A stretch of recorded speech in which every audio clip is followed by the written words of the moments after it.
Good morning, class 12. So as we are discussing haloalkane and haloarene, so here I am going to discuss the next topic with you, that is the chemical properties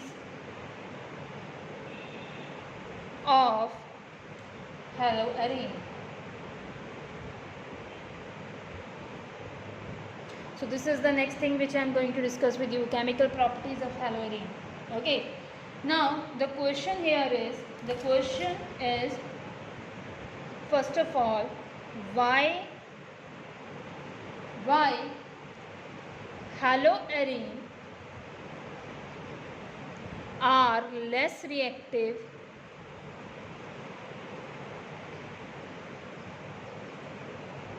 than haloalkane.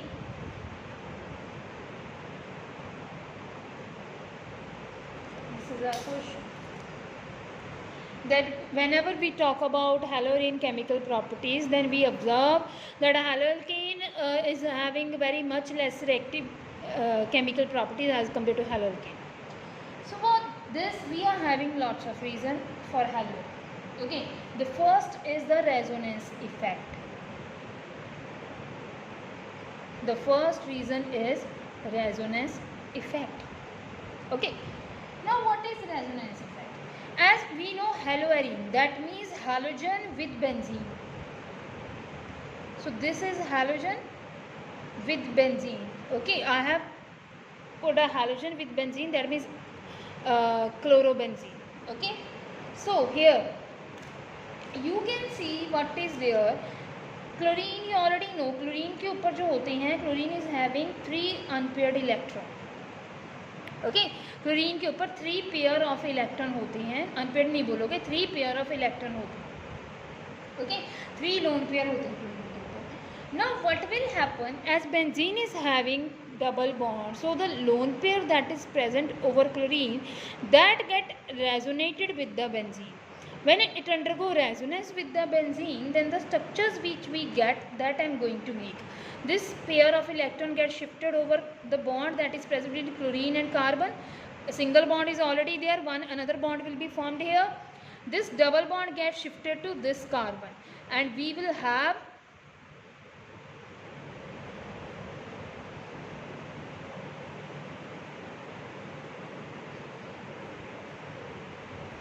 Chlorine with 2 lone pair. Here the double bond, single is already, जब ये shift हो जाएगा pair तो double bond आ जाएगा, और ये double bond जो था वो यहाँ शिफ्ट हुआ इस कार्बन पे. Here we are having negative charge. Okay, ये जो 2 बॉन्ड है वो ऐसा रहेंगे. After that next resonant structure, this bond get shifted here, this will get shifted here, and we will have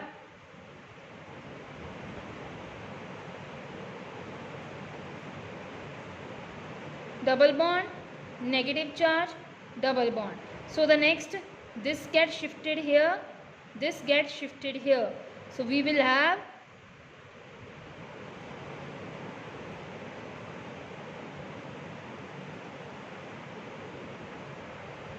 now this will shifted here, and this again gets shifted to the chloride, and we will get the same structure that is the starting one. Okay, just the bond change होंगे, alternative position change होगी, और कुछ नहीं, बाकी सारा same है.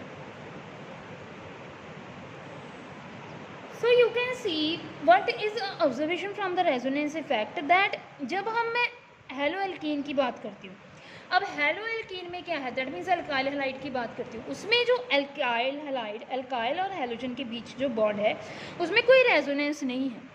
अब वो सिंगल बॉन्ड है, प्योर सिंगल बॉन्ड है. ये जो बॉन्ड है वो प्योर सिंगल बॉन्ड है, और जो सिंगल बॉन्ड है उसको ब्रेक करना इजी है, वो इजीली ब्रेक होता है. ठीक है, अब जो ये वाला सिंगल बॉन्ड है that is changes into a partial double bond, चाहे थोड़े टाइम के लिए, but for the extent of time this is acting as a partial double bond instead of a pure single bond, and double bond is a stronger bond than that of a single bond, so that's why it is difficult to break. More energy is required.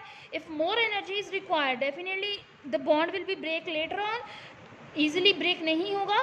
so that's why उसकी reactivity जो है दूसरे जैसे हमने बात की nucleophilic substitution reaction, हमने haloalkane में बात की, ठीक है, एलिमिनेशन रिएक्शन की बात की। तो इस केस में जब बॉन्ड ही ब्रेक इजीली नहीं होगा, सो इनका जो रिएक्शंस होंगी chemical reaction, they are not easy to show, ठीक है।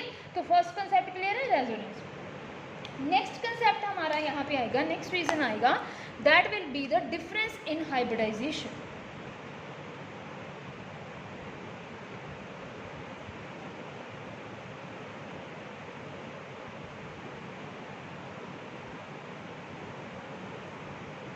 Now what is difference in hybridization?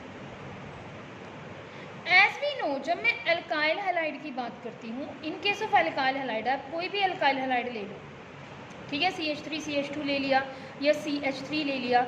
यहाँ पे जब आप किसी भी अल्काइल हैलाइड की बात करते हैं, the carbon that is sp3 hybridized, आप इसकी हाइब्रिडाइजेशन निकाल के भी दे सकते हैं, the carbon here is sp3 hybridised.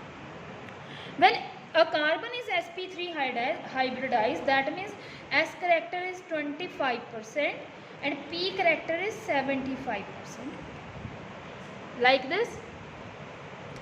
So less the S character, less is the electronegativity, okay, less the S character, so less is the electronegativity, so it is less electronegative as compared to halogen, okay क्योंकि ये sp3 है, S character कम है, सो ये कम electronegative है, किससे, halogen से। किसकी बात कर रही हूँ मैं, हेलोएल्कीन की।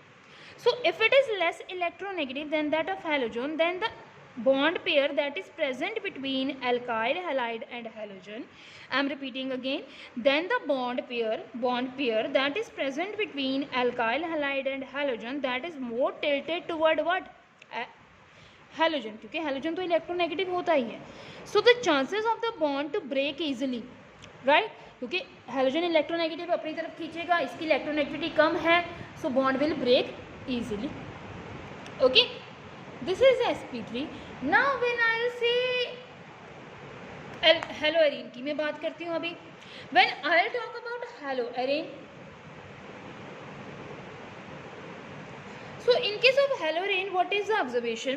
When you will calculate the hybridization of this carbon that is bonded to halogen, the carbon is sp2। Even आपको ये चीज़ पता होनी चाहिए कि बेंजीन का ईच कार्बन sp2 हाइब्रिडाइज्ड होता है, ठीक है, sp2 हाइब्रिडाइज। sp2 का मतलब क्या है, 33% एस करेक्टर है, ठीक है, 33% एस करेक्टर है, 67 या कुछ 66% जो होता है वो पी करेक्टर होता है, ठीक है। मतलब एस करेक्टर जो इसमें है वो ज़्यादा है as compare to this one. अब मैंने आपको क्या बताया, more s character, more electronegativity, जितना ज़्यादा एस करेक्टर होगा उतनी इलेक्ट्रोनेगेटिविटी भी ज़्यादा होगी, ठीक है। अब इलेक्ट्रोनेगेटिविटी ज़्यादा है तो बॉन्ड जो होगा ये भी इलेक्ट्रोनेगेटिव है, ये भी इलेक्ट्रोनेगेटिव है, तो बॉन्ड पेयर जो होगा वो दोनों की तरफ अट्रैक्ट होगा। अब चार्ज सेपरेशन अच्छे से नहीं हो पाएगा, सो बॉन्ड को ब्रेक करना क्या हो जाएगा, difficult, understood. So difference of hybridization also play a very important role, okay. Next one है instability of phenyl cation.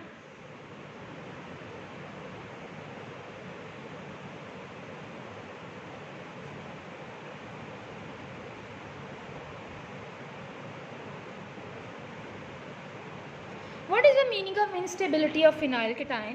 That means when suppose halogen separate हो गया, ठीक है, स्ट्रॉन्ग फोर्स ऑफ एनर्जी दी गई, सो ये कार्बन हेलोजन का bond break हो गया।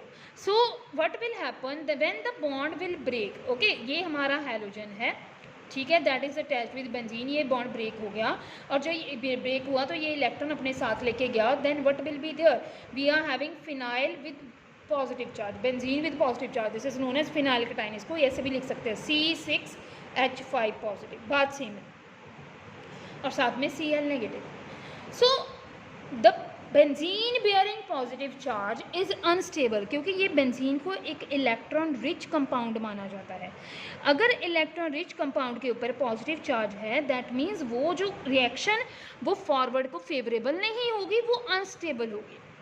ये भी एक रीज़न है कि जो हेलोएरीन है वो लेस रिएक्टिव होते हैं किससे, हेलोएल्कीन से, ठीक है। जबकि जब हम हेलोएल्कीन की बात करते हैं, हेलोएल्कीन में क्या है, हमारे पास कार्बोकेटाइन बनता है। आपको पता है कार्बोकेटाइन के इसमें केस में क्या होता है, more the hyper conjugated structure more is the stability, हम वहाँ पे पढ़ते हैं। लेकिन इस केस में क्या होगा, क्योंकि पॉजिटिव चार्ज बेंजीन के ऊपर डायरेक्ट आएगा, so that is considered to be less stable, होगा ही नहीं वो स्टेबल। ठीक है। सो ये तो SN1 आपने पढ़ी है, तो ये तो SN1 बिल्कुल भी फेवर नहीं करेगा। सो ये केमिकली कम रिएक्टिव है, किससे, हेलोएल्केन से। ठीक है।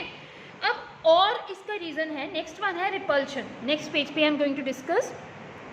So the fourth factor we are having, that is repulsion. Okay, the repulsion between benzene and nucleophile.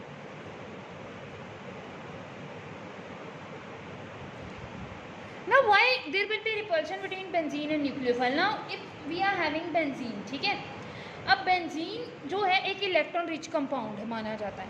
जब उसके ऊपर कोई न्यूक्लियोफाइल अटैक करेगा, वो भी नेगेटिवली चार्ज होता है, न्यूक्लियस लविंग है लेकिन वो खुद नेगेटिवली चार्ज होता है। So negative and negative that will repel each other, repulsion भी होगी यहाँ पे। ड्यू टू दैट रिपल्शन इसकी जो रिएक्टिविटी है किसकी तरफ, टुवर्ड न्यूक्लियोफिलिक रिएक्शंस, क्या हो जाएगी, डिक्रीज। इसकी reactivity toward nucleophilic reaction will decrease. Okay, understood है। नेक्स्ट है फिफ्थ, हमारा लास्ट पॉइंट है। Okay, polarity of carbon halogen bond. ये तो बात सेम ही आ गई। ठीक है, polarity of carbon halogen bond. जब हम पोलैरिटी की बात करते हैं, आपको पता है, अब मैंने बोला कि जो हेलोएरीन है उसमें जो कार्बन है वो sp2 हाइब्रिडाइज्ड है, जो हैलोजन के साथ बॉन्डेड है। ये भी हैलोजन है, या X बोल देती हूँ, Cl नहीं, कोई भी हैलोजन हो सकता है। सो ये भी इलेक्ट्रोनेगेटिव है। अब जब दोनों ही इलेक्ट्रोनेगेटिव हैं, सो दोनों ही अपनी तरफ, ये अपनी तरफ इलेक्ट्रॉन खींचेगा, ये अपनी तरफ इलेक्ट्रॉन खींचेगा, जिसकी वजह से जो बॉन्ड की पोलैरिटी है वो क्या हो जाएगी, डिक्रीज, जिसकी वजह से रिएक्टिविटी भी कम हो जाएगी। लेकिन जब मैं बात करती हूँ हेलोएल्केन की, so in case of haloalkane what is there, carbon halogen. So in case of haloalkane उसमें sp3 हाइब्रिडाइज्ड है, ये कम इलेक्ट्रोनेगेटिव है इससे, सो बॉन्ड पोलैरिटी ज़्यादा होगी, सो ये इजीली ब्रेक हो जाएगा, सो रिएक्टिविटी बढ़ेगी। सो ओवरऑल आपको पाँचों के पाँचों पॉइंट को जब हम सम अप करते हैं, so we reach to the conclusion कि हेलोएरीन जो होते हैं they are chemically less reactive than that of haloalkane. There are 5 reasons for that, it is justified by the 5 reasons. Okay, जब मैं बात कर रही हूँ केमिकल रिएक्टिविटी की ऑफ हेलोएरीन, ठीक है, सो केमिकल रिएक्टिविटी की जब मैं बात कर रही हूँ हेलोएरीन की, सो हेलोएरीन में हम 2 तरह की रिएक्शंस पढ़ेंगे। ठीक है, एक हम पढ़ेंगे न्यूक्लियोफिलिक सब्स्टिट्यूशन, एक हम पढ़ेंगे इलेक्ट्रोफिलिक सब्स्टिट्यूशन। सो हम 2 तरह की रिएक्शंस पढ़ेंगे, nucleophilic and electrophilic. Okay, so that I will discuss in the next video. पहले हम न्यूक्लियोफिलिक की बात कर लेंगे, इसमें कुछ रेजोनेटिव स्ट्रक्चर है उसकी, उसके बाद हम इलेक्ट्रोफिलिक की बात करेंगे। इलेक्ट्रोफिलिक आप पहले भी पढ़ते हैं 11th स्टैंडर्ड में, आपने पढ़ी होंगी, सो वही रिविजन होगा यहाँ पे। Okay, thank you very much.